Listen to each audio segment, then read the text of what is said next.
Brian, and Bonz Manifest. Bonz is a Vigor custodian. You're the Prospector's communications manager. Wax NFT connoisseur. Andrew is a former MakerDAO employee, Harvard quant, financial guru, and Vigor DAC. Wow, sorry, I thought I had an echo in my ear. And what else are you? You're also a CLG member of the DAC, which is like the legal public-facing front of the DAC that interfaces with the real world. But all of the code, everything that goes into Vigor is a DAC. Before we begin, we have a legal note that I'm going to pull up on the screen here. Why don't you guys introduce yourselves while I find this button here? Yeah, it's great. Go ahead, Andrew. Show. 1 sec. I got the window. Yeah, thanks for having me on, Zach. This is the first time I've been on the Everything EOS longest running US podcast. It's exciting stuff. Yeah. Actually, I here it is. Man, okay, so we'll have to, here it is, legal disclaimer. Here we go. We got to pull this up for the lawyers. Here we go. On the screen. We'll give this a few seconds. Here it goes. Let's make it full screen. There it is. So I can't read the whole thing. It's very long. Let's leave it up on the screen for how many seconds do you think is fair? About 5, 10? Hit the stop button if you want to read it. Let's there we go. Legal disclaimer taken care of. Get that guy off the screen. What's up, guys? So this is a big week this week. So Vigor has been under development for how long, Andrew? Because it was out before I found it last March 2019. But it was actually the idea for it was about a year prior to that, wasn't it? Yeah, the smart contract, I think its very beginning was probably about a year ago, just when mainnet launched, just a month or two after. So I found the project last March. I was looking for a stable coin or a low volatility token within the EOS ecosystem. This was before EOS DT launched. This was before we had anything else, and I was looking for it. And Justin Buck, who I see in the chat room, he actually pointed it out to me, gave me the link. I was one of the first couple members in the Telegram channel. I found out about the project. A couple weeks later, I met you, Andrew, in San Francisco. There was that EOS World Expo. And it's been about a year leading up till now. And now the protocol just launched to the public on September 15th. So Bonz, you're in charge of the marketing and communications kind of leading up to the launch. What was the experience like getting ready for all of this? Man, it was definitely a ride. It's been obviously, as you know, a super exciting week, especially coming right up into the launch as far as having to keep track of all the numbers, closely managing how many people are going to be coming in on launch, like being able to accept that initial first huge wave, and it all went super smooth. I mean, I don't think it could have went any smoother. I don't think there was one single hiccup. Everyone was able to sign up on the day that we went live. I don't think there was any problems.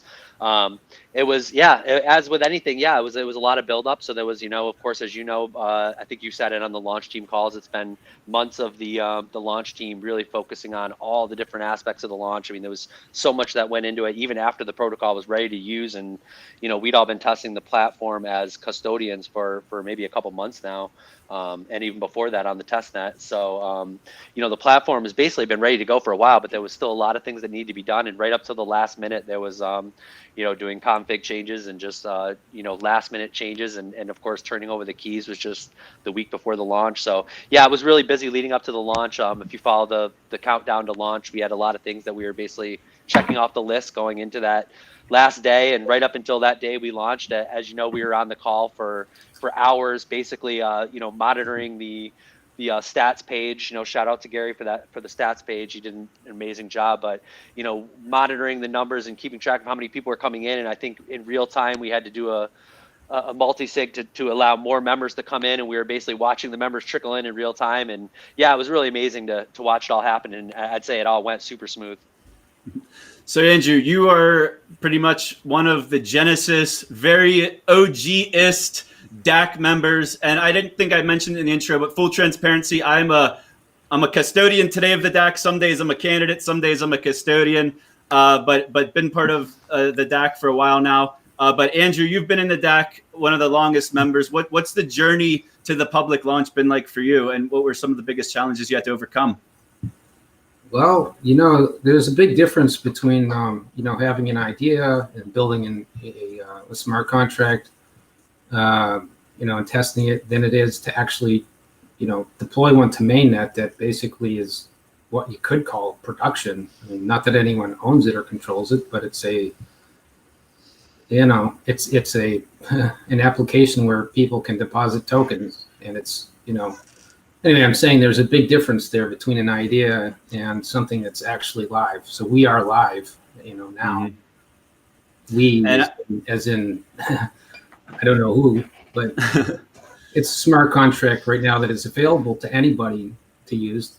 It's like you say, similar to a MakerDAO product that's like a stable coin, but ours is a low volatility token, and yeah, it's been a long journey. It's been like I say, it was almost 2 years, and just to give a little a background, like, so I had worked on the MakerDAO project previous to this, right? Just before DAI launched, I was on their team, and they launched Psi at the time. I was interested in that. I'm a quant, right? So I'm a mathematics guy and a risk manager, and so like to participate in the crypto space, in what is known as DeFi now. Back then, it was just some weird kind of stablecoin idea thing. But anyways, having participated in that, and they launched DAI in the summer following that,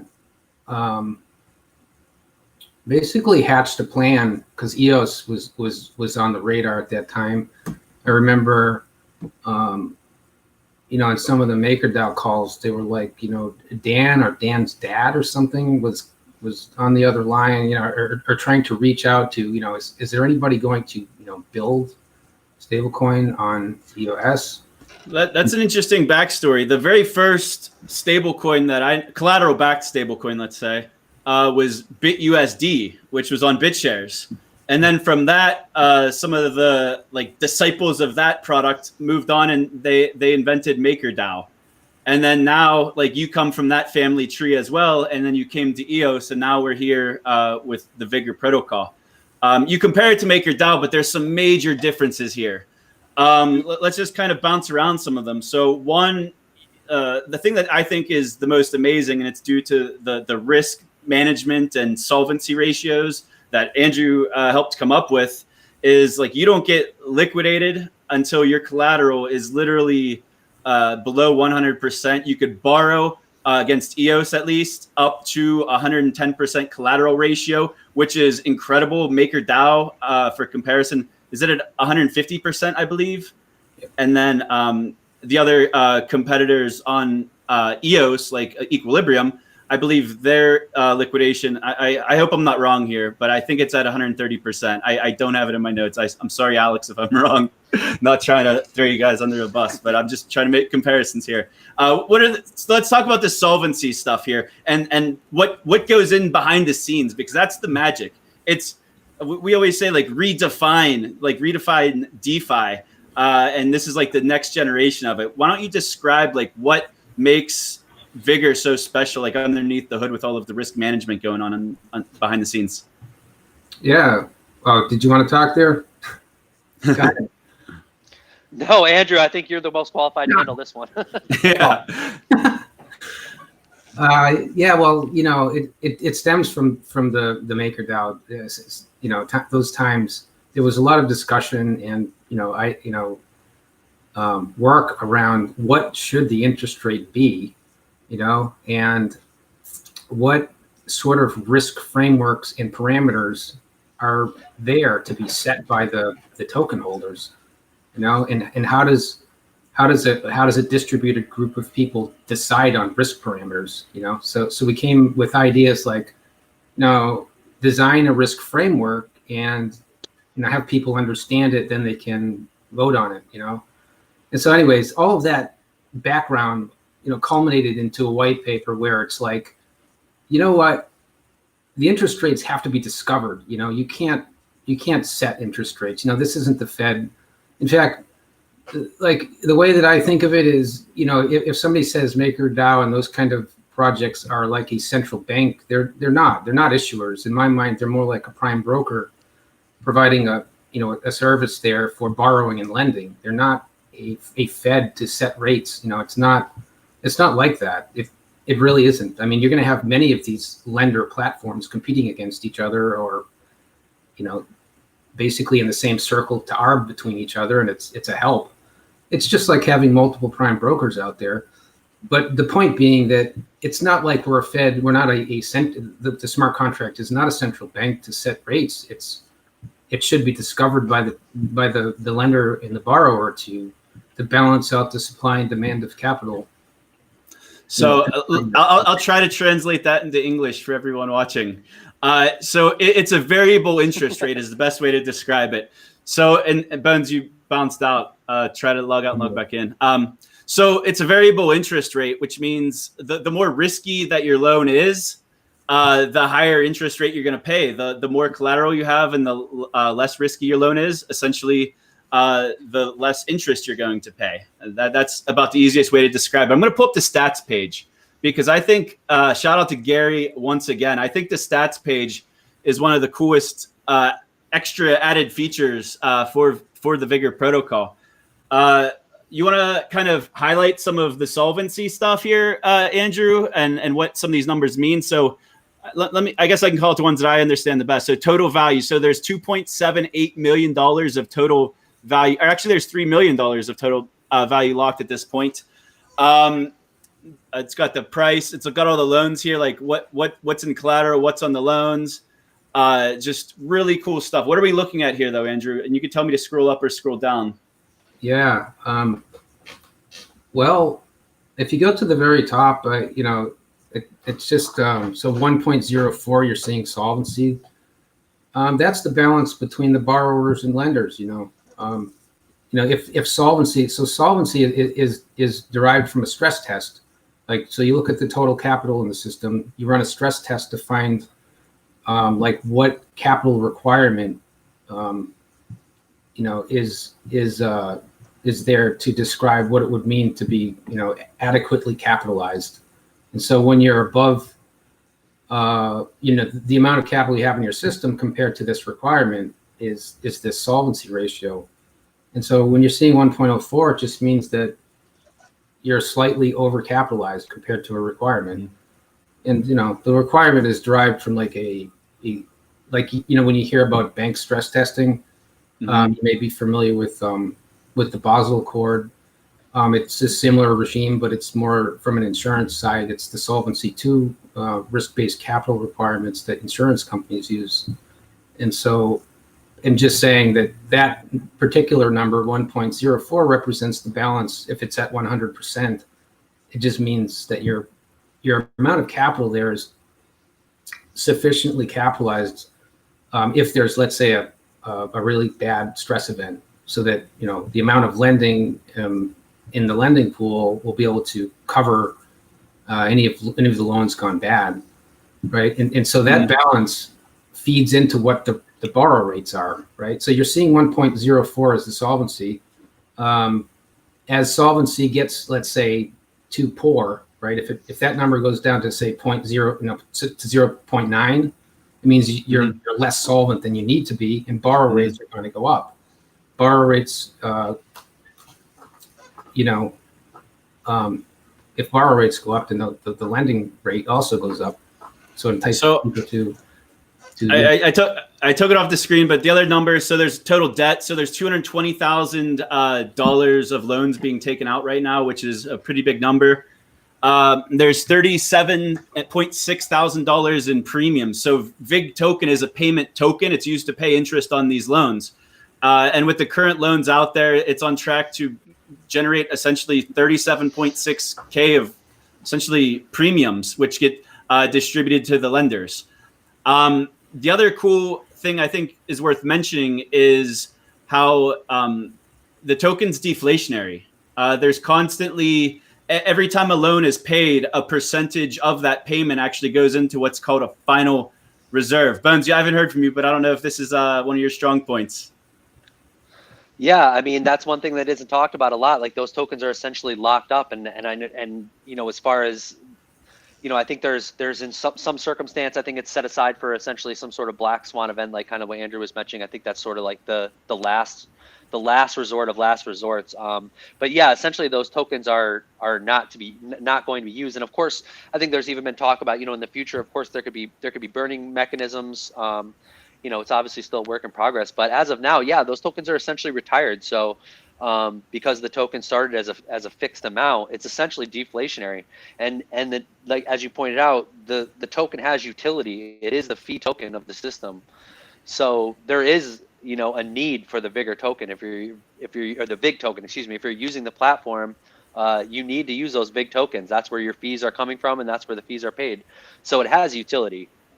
And to touch on one other thing that you were just mentioning, you know, about the, you know, just to kind of follow up on what you were saying with the comparison to Maker, and you know what's important, I think, for the average user to understand is that you know, you're not, when you're being liquidated, it's not like on Maker where your assets are being sold off. You're being on our system bailed out, which is, you know, there's a distinction to be made there. You're essentially, you know, bailed out by the insurers. And the other thing with that is, like, there's no fee involved, you know, and I think almost every other platform, when you reach your collateralization point to the point where you're you know, over collateralized and you have to be liquidated, there's, you know, they're basically kicking you when you're down, and you're getting a fee on top of that. Whereas in our system, you know, I like to think of a bailout as being like, yeah, the community, the insurers are going to take your liquidity. They're going to take what you've put up as collateral. And, you know, the idea of a bailout is just a lot, you know, it's a friendlier way to think about it than you're being liquidated and all your assets are being, you know, sold. Well, I think in some cases already distressed market. The key difference is you don't get liquidated until your collateral ratio is like below 100%. There's nothing, you couldn't take a fee out if you want it. Like it's all gone. Like usually when you get liquidated on like a centralized platform or like a Maker DAO, once you get liquidated, you should have like a small amount of capital left after the liquidation fees and stuff. But you're at a higher risk of getting liquidated. Would you rather get liquidated when you're at 150% collateral or at 100?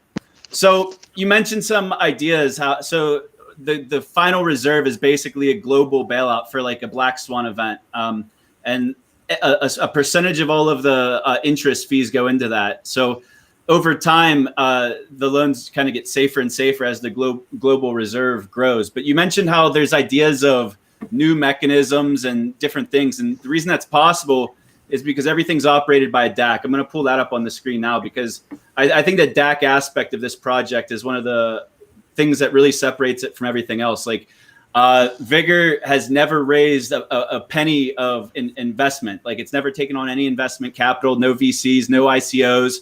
There's never a token sale. And why don't we shout out some of these guys on the screen? Why don't you guys call it the people in the marketing, and then maybe Andrew can call it a few of the devs, give them a little bit of attention here. Yeah, absolutely. A lot of Go ahead, Andrew. A lot of these people, yeah, they contribute in various ways. Like it's very hard to measure somebody's, you know, contribution to, you know, relative to like compensation.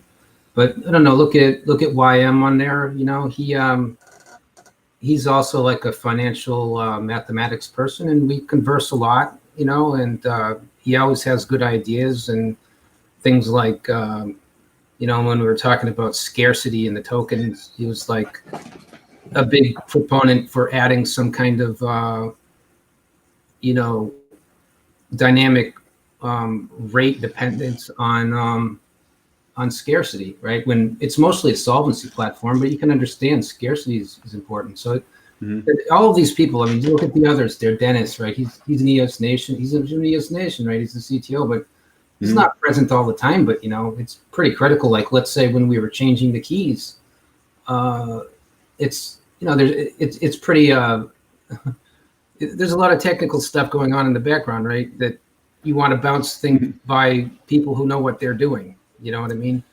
So, but I'll call out the ones that. So Josh Brown, huge shout out to Josh. Josh is kind of the person that got me interested in being more active in the DAC. So totally. I already shouted out Justin too. Buck. Justin Buck got it on my radar, but it wasn't until Josh Brown talked to me, Bonz, Raleigh. I want to shout out Raleigh, Right. Doug Weisberg. He handles a lot of our legal stuff, and man, there's so many Watchdogs. Boyd, the guys from Boyd. Bonz, why don't you call them out? Myra from EOS Go. Hot, exactly. Hodl Rob, and I think to what Andrew was saying, it's like because we have this super diverse group with people with so many vast skill sets, that this has all been able to be such a success. It's like like to give people a little bit of background of how the DAC really works.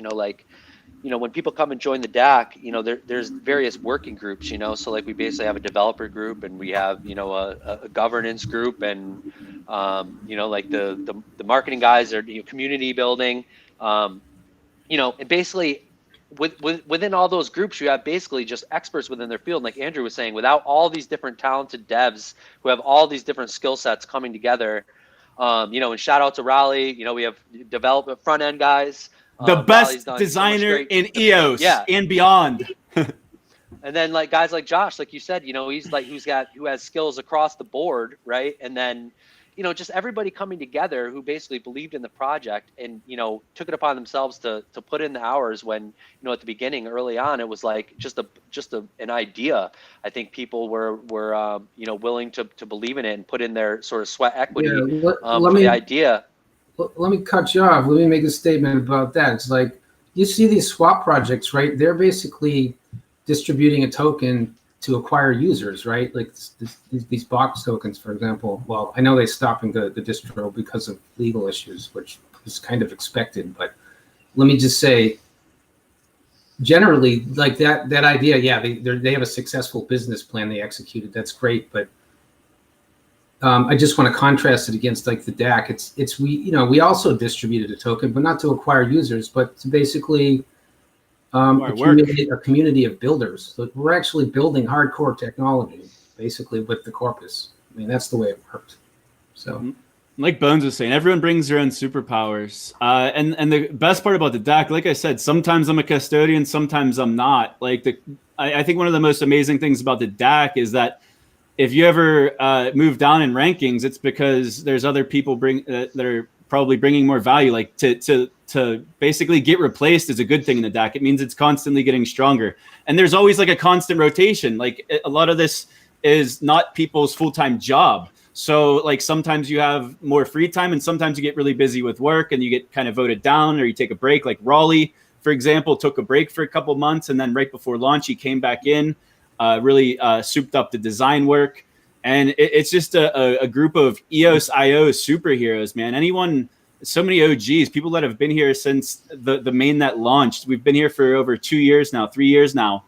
And everyone's sweat equity and work they've put in is finally paying off. So this big launch was like the light at the end of the tunnel. Like it's been like over a year in the making, but it doesn't end there. There's a lot of cool stuff that's happened right before the public launch, and that'll happen after the launch. And I'm referring to like the whitelisting of tokens. Andrew, you want to talk about that a little bit and talk about how we brought on Tether as the first one and how we're looking to add more? Or Bonz, either or. Yeah, go ahead, Andrew. Oh yeah, so USDT was something we added first. For a good reason, for like the arbitrage stuff. So there's interesting use cases of using Vigor. There's a lot of considerations about liquidity out there and playing friendly with other platforms. For arbitrage relationships, basically, there's a lot of bots out there. Like if you're on the EOS chain, you don't realize there's bots like crazy all over the place trading stuff between the different liquidity pools. And so it makes sense to have the most liquid tokens on your system and everybody. It's not that we love Tether and it's not like making our system stable. It's actually listed as a risky token on our platform, just like a handful of other risky tokens that we plan to list. And I sorry to interrupt. I gotta sometimes translate for people like me and Bonz and people that are watching that might not get this. Because everything is risk adjusted. For example, if I borrow against EOS, my interest rate's going to be much lower than if I borrow against VIG. And what we're looking to do now that we're launched is with the flip of a switch, essentially, new tokens could be whitelisted. So Bonz, you want to get into the partnership pitch here of what we're looking for with the token partnerships and things like that? First, I just wanted to kind of go back and touch on just what you were saying before, because I kind of just wanted to add on to what you were saying about the voting, because I think it's important for people to realize, there's still a lot of building to be done, as you were just saying. Like this is like the a huge milestone, and getting the platform live obviously was probably a dream of it's years in the making for Andrew. But the protocol is live, and there's obviously still a lot of work to be done. And I think the one thing people should realize is it's like, it's not these custodians, of sure there's not a super ton of turnover, but like you were saying, even you're moving in and out of positions, and I think it's important to note that people's work is recognized, like, and it's not like some sort of like cartel where it's like everyone's voting for their friends, and I've seen that thrown out, so I feel like it's important to sort of like combat that FUD, because honestly it's like it really is people giving votes to who's doing the work, and to really to give an example of that, it's like there's been people who have just joined in the last few months that just kind of showed up. For example, like that this guy James, he kind of came into the marketing group and just took it upon himself to get the Vigor Reddit back on point, right? Like he took it upon himself to set that up, and for that he earned himself some votes. I see him on the page, and I know he's getting some VIG. Yeah, absolutely. And so like it's a perfect example of how it's just like anybody can show up, and especially I just saw the other day like some new developers kind of came, and you see the talk in the channels. A couple people vouched for this guy, like, yeah, I worked with him on another project, and like he's then given a shot, and he's then incentivized to like jump in and start helping and contributing. And so like I think it's just important for everyone to realize like there's still a lot of work to be done, and the DAC is truly just made up of people who want to actually contribute and work. And it's not some like friends club. It really is just like a group of people who just want to look for who wants to put in the sweat equity, and they're rewarded for doing so. And I know that I don't play favorite. I literally vote for whoever I see is putting in the work, and I think it's you pointing out that even you, Zach, being in and out of a custodian position, I think it just goes to show that like, people do move their votes around, and people are trying to just make sure that people are being recognized for the work that they're doing, Mm-hmm. So yeah, I just want to point that out. That's the DAC life. And I think I'll get back to the whitelist stuff, but I think one of the other really cool things that I've seen over the last year with the DAC is right now, everyone in the DAC, for the most part, except for EOS Go, I guess, is a person. Like individuals are the custodians, but it's getting a little bit crowded. Like literally, there's so much talent within the DAC that I think in the next year, we're going to start seeing DACs on top of DACs, and the members of the DAC will be a DAC themselves. Right. Anyone want to kind of... Yeah, I'll give you an example. So even in the last 2 weeks, we have a working group that's dedicated to liquidity provision. And, the various people in the working group have reached out to all kinds of other people. And I'll give you an example. System 9 is a market maker, and they're sort of their business is not to charge like a monthly fee. They basically use whatever liquidity you have to provide liquidity, and they just aren't any fees that are generated based on the market making.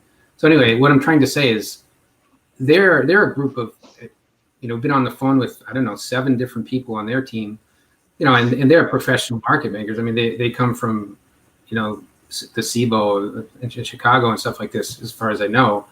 But this guy Joshua is voted up into the custodian board in the last few weeks, just because we have a need for a market maker relationship for centralized exchanges.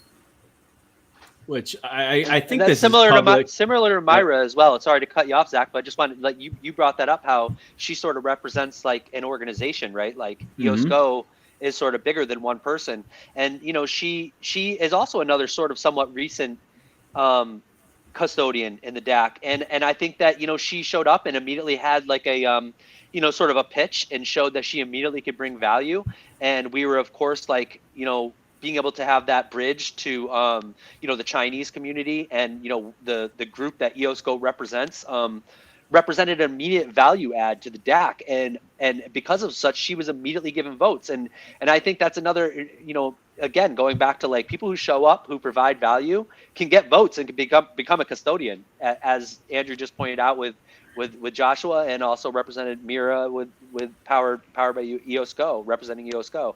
And I think it speaks volumes to say that people can come just in the last month or two after this project is so far along and still be able to contribute and still be able to make their way to a custodian spot in a relatively short amount of time. Hey, Zach, can I respond to your original question about partnerships? Yeah, get into that. Let's go. Well, just we were so on our main channel, the guy from EarnBet was on there, Al, right? And he's talking to us. When you look at what he was saying, and I agree with, is that if you're on Ethereum right now, the fees are so super high. And his point was that there's a countdown. Okay, so you have to have major capital to take a borrow on let's say, an Ethereum lending platform right now. You can't take, if you're a person who deposits, say, $100 worth of tokens is going to take a loan, your fees are going to be more than your loan. And so he's like, the market for EOS is going to be small loans, like lots and lots of small loans. He says, you have a huge opportunity right here. So I guess the call to action, I'll just make it now, is if you're a project building on EOS.io, and it could potentially be other chains too, like Wax or Talos or elsewhere, like we want to whitelist more tokens. It has to have liquidity. Like there's obviously a lot of minimum requirements. You have to have a certain amount of liquidity and depth, things like that. But we want to add more tokens. USDT was a very safe one to add. I mean, it's pegged to $1. It's low volatility in itself. But there's been discussion of some other ones. You mentioned EarnBet. There's been discussion of the DAP token, being able to borrow against it.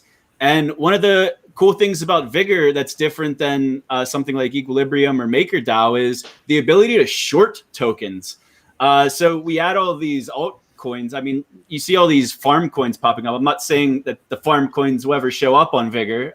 I think sticking to legitimate projects, I don't know enough about the farm tokens, but whatever token gets added to Vigor, I'm trying to be nice here. Whatever projects get added to Vigor, you'll have the ability to also short those projects and borrow against them, which borrowing against these tokens adds a whole new utility to any token in the EOS ecosystem. Like your liquidity is locked up whenever you're holding these tokens. You have $10,000 of Sense Chat tokens, for example. You can't really do anything with them right now. I mean, you could use them in the Sense app, but what if you needed $1,000 today?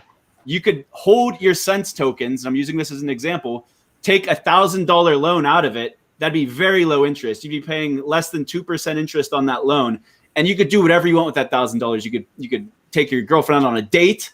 You could buy some it's other all about shit. Leverage. Yeah, you could buy some other shitcoin. You could do whatever you want. So I think these opportunities are endless. And if you're a project out there, join the channel. I got the links in the bottom scroller here. Join the Telegram. Reach out to Andrew. Reach out to Bonz. Reach out to Josh. Reach out to me. We want to talk to you guys and see where it leads us. Or if you want to join the DAC as a contributor, that'd be probably the dream scenario. We'd be happy to partner with them. Zach, just to put it into context, this is a new financial ecosystem. You know what I mean? EOS is there, but the wider crypto sphere is itself a financial system, and like a lending platform is credit. So Vigor is it's got a stable, it's got a low volatility token, like as if DAI were a stable coin. Vigor itself is a token with low volatility, right? So you could consider it to be some kind of providing stability when you borrow it, like as if it were cash or something. Illegal. Which for billions of people in the world, not to cut you off, Andrew, but just to kind of go into that, to touch on what you were mentioning before about it being all inclusive with no fees, not to throw out the trade expression of banking the unbanked, but having that low volatility option, for billions of people in the world, people whose currency may be like inflating away, having a the ability to have a bank account or have access to a a stable token with low volatility is actually like a godsend, you know. And then not only are they able to have a bank account in their pocket, but now they're able to be the bank and loan tokens, right, and be earning interest and, you know, like have all these financial tools. It's like financial inclusion, really, that EOS kind of like makes possible now with the fact that there's feeless transactions, and theoretically, like if you search for them, you can get a free EOS account. So basically, like it's, you know, open finance, and like Andrew was saying, it's inclusive, you know. And I think that's a very underrated, you know, not very talked about in crypto, you know. It's about credit, you know. I mean, a financial system can be improved vastly if you have a good credit system and liquidity, the two combined. We're seeing a lot of those swaps and these farming things, you know, attracting liquidity and providing, like, you know, a place for people to trade, right? That's important on EOS, because it's been a bit constrained in my view of liquidity. But so liquidity is improving, but if, you know, if these credit platforms can allow people to borrow and purchase things that increase productivity, it's almost like GDP, you know, of crypto. The total monetary value of goods and services in crypto will increase, you know, if you can borrow and use it for something productive. You know what I mean? It's necessary and it's needed, and it's right at the right time. And you know, we're contributing to the next gen, the next level, you know, of usability for this financial system in crypto. Mm-hmm. Absolutely. And like to go back to what Zach was saying, to kind of just like reiterate, like the fact that there's all this opportunity value kind of being sort of locked up, all these, you know, tokens with projects that have that, you know, there's tokens with real value, like Zach brought up Sense, or, you know, maybe DAP tokens or whatever, where, you know, if you could borrow against that, if you could use that as credit, you know, like, and that's what Vigor enables. Like we'll be able to, you know, work with these other tokens and basically welcome in entire communities of people that are token holders that will now be able to utilize and leverage the value of those tokens, where there's otherwise like lost opportunity costs, you know. So I think we're on the topic. This is like one of the last topics in my notes was what's next. So we're talking about like these whitelisting of tokens. That's next. You mentioned the DAP token, and I got to bring up the DAP bridge. Like that's been discussed. Like I said, other EOS.io projects, but like we want to bring in like Ethereum tokens too. Like it's I don't know where on the roadmap, but like all of this stuff, I think in the next year, we're going to see some really, really exciting stuff. Like we're talking about being all inclusive. Like we've looked into accounts that don't like require a wallet. I think someone's working on a mobile app that has like basically the wallet signer built into the mobile app, so you don't even have to have a separate wallet. You would just have the Vigor app. Like all of this stuff, man. I'm just super excited to see what comes out in the next year. Like what has you guys excited? Like what's next that has you guys kind of hyped up? Go ahead, Andrew. I think for the developer team, because look, I'm a developer. For the most part, all I care about is financial mathematics and programming. So like when it comes to marketing and strategy and all that, I really rely on everybody else. There's a lot of like really smart people talking about what to do and everything. But for me, I'll just speak for Deb. I think we need to look at the performance of the platform and the optimization of the platform to make sure its scalability, for example, and that extends to what you're saying is, you know, can it scale beyond EOS.io, and like what about IPC and these tokens crossing? Yeah, so the thing is it's going to unfold, like you're saying, like over the next year, you know, as things unfold, it becomes more clear. Like you can't really plan ahead, so it's really hard to say. I mean, we've always said we can't really put a roadmap out there with saying, you know, 3 months we're going to do this, because it really unfolds. Like we don't even know who will be on the team in 3 months. It's always rotating depending on people's time availability and commitment to the project, what skill sets they bring. But the point is though, it's continuing. Like there's 30% of supply of the VIG token in DAC holdings still. And it pays out every day still to custodians to be working.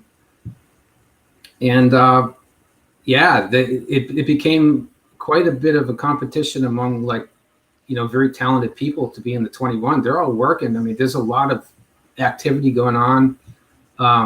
we're aware of all the latest stuff. When B1 rolls out stuff, what does it do? How does it change? Like, all the resource model is going to change. Like, it's all moving. It's all moving. It's just hard to predict, but it's something that, yeah, we're not stopping. For me, for example, I'm putting a lot of time into this because, I'm at a point in my stage that I'm not actually a part-timer. I'm just full-time because it's just what happened. I mean, everybody has a different trajectory in their participation. For me, I plan on looking at the next technical things to add. The next frontier. Well, it has to. I mean, on the immediate plate, you talked about the DApp token, right? So it has staking, right? And so, like, in order to onboard tokens that have staking, it's a bit of customization, and we need to be spending some early time to make it, because there's this DAD token, right? That's attracting DApp tokens. So, like, we need to be cognizant as to what else is going on out there when we're building stuff. And I'm just saying it's moving. But inflationary tokens like DApp are interesting because they're almost self-collateralizing. They're able to kind of inflate on top of themselves while you're borrowing against them. Similar to EOS, like EOS is staked in the Rex and getting the rewards. So your actual collateral is getting bigger and your loan is staying the same size plus interest. Yeah, when you deposit EOS tokens into lending right now, if you're a lender on Vigor, you earn Rex rewards because it's staked to Rex. And you're also earning the Vigor rewards proxy voting rewards. And I forget the number, but is it less than a 1% or something like that? But it's pretty. And what I'm saying is, when you deposit EOS as a lender, or even as a borrower under collateral, you're earning the rewards, based on proxy Rex. And if you deposit, let's say we whitelist DApp, you'd have to consider that the depositor is going to earn the inflation for that token. So. I want to get back to Bonz and what you want to. Andrew mentioned block one. I want to just throw you a little bone, Bonz. Yeah, exactly. The wrapped Bitcoin. I know right where you're going, brother. I was gonna totally go there to just expand exactly on what Andrew was saying. As far as paying attention to what's coming. Obviously, block one has talked publicly even about their new financial product that's coming. I think we all sort of anticipate there being wrapped Bitcoin on EOS at some point in the near future. So I think, to answer you're going back to your original question, I think the first thing I would say is that I think we're all anticipating being able to use, sort of the highly liquid, project like Ethereum and Bitcoin in the Vigor protocol would be amazing, and I think we all can envision a future where that'll be happening, sooner rather than later, hopefully. So yeah, I'm really excited about that. But of course, I mean, there, like you said, there's so many other things happening, and a lot of work to be done with governance and incorporating these other tokens, whitelisting, tokens within the EOSIO space, maybe even WAX, the IBC, all that, exchange listings, growing liquidity. There's a lot of work to be done, and it's exciting. There's a lot of things happening.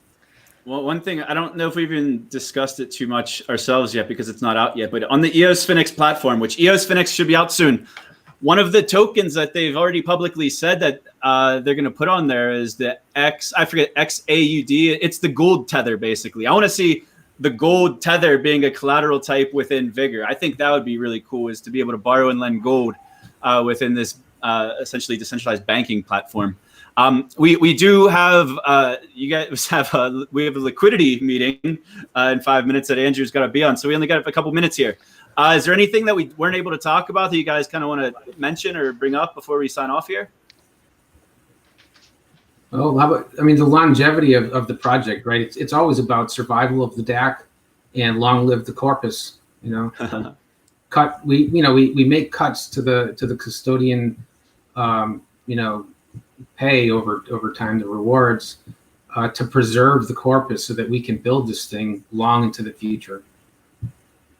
Long live the corpus. Yeah, and I'll just add on that and just say, I just agree with that and sort of, just say, the DAC is, it's bigger than any one person. It sort of has grown into this sort of like, organic sort of entity, you know, that is bigger than any one person. And, you know, I feel like it really is truly representative of the community, you know, and it's truly inclusive. And so, you know, I encourage anybody watching this who is interested and who hasn't joined the Telegram groups yet or wants to be on the calls. The calls are public. You know, this whole organization is transparent and open, and, you know, join the calls. The calls are public and anyone can join, and anyone can join the Telegram groups and so let me bring this up. Part of it. So if you join, I have the links at the bottom of the website and the Telegram, but it goes beyond that. So there's like probably like 6 different Telegram groups, each working group, whether it be marketing, Sure. community, development, product, like there's all different working groups. So you could find your place.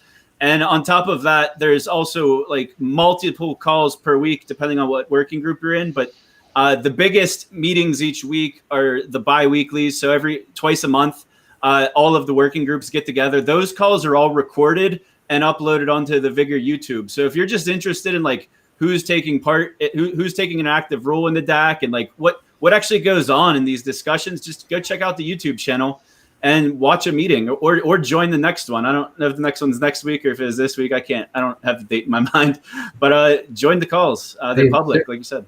Zach, I'd just like to say that, you know, if anybody wants to log into app.vigor.ai, right? That's where the app is. Yeah, just play around with it. It's meant to be an entertaining tool where the borrow rate and the lending rate, you know, adjusts based on the supply and demand of people, you know, executing capital, taking loans, giving loans. It's supposed to be dynamic. It's supposed to be a community of borrowing lenders in crypto.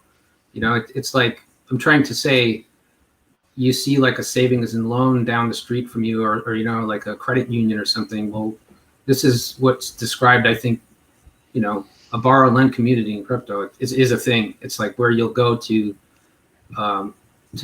basically take care of your crypto, you know, like. And so anyway, if you want, you can go on there, and right now, you know, you can deposit EOS, Vig, and USDT as a lender, and I think the rates are 2.5% plus Rex plus proxy rewards. You can deposit those tokens into collateral and borrow a Vigor token, which is going to be like this cash instrument. And like you said, the other key feature is you can borrow these risky tokens also. You can take this Vigor, which is like the cash thing, lock it up and borrow EOS. You can borrow Vig, borrow USDT. So it's got both sides of this borrow and lend market, and it's just invite people to go play with it and check it out. I think, it's a borrow and lend community, and if you think prime broker isn't a good description, it's too institutional. Well, it's institutional strength, but yeah, retail money can also use it. We'll see what happens. So we're up to, I think, 319 users as of right before this recording. So let's see that number jump up. Sign up, try it out, take out a loan, short a coin, long a coin. Let's play with this thing. One note about the Vig token. As I said before, there's 30% supply left in the corpus, and we're still, you know, distributing that to custodians. So that's why Bonz is saying, yeah, you can come over and help us build. People are still almost like farming this Vig token by contributing. They join the DAC and build stuff. But one thing about this Vig token I'll say is that, we're actually levying a fee off the platform. So like, if you think we're just going to run out of, you know, Vig from the corpus, if the platform attracts assets, it's crypto, like tokens and lending and collateral, there's a fee levied off the system that is fed back into distributing to more builders. Like, it'll never end. And honestly, it can't end. Even if I tried to end it, this just can't be ended. It's never going to stop. You cannot kill the DAC. I'm so glad you ended with that, Andrew, because I was thinking that the exact same thing. It can't be stopped. It's a community, you know. You can fork a code, but you can't fork a community, right? It's like, it can't be stopped. I love that. It's a great we usually end these shows with a Go EOS. I think we should end this one with a Go Vigor. What do you guys think? Sounds there good. We go. Let's do it on 3. Ready? 1, 2, 3. Go Vigor!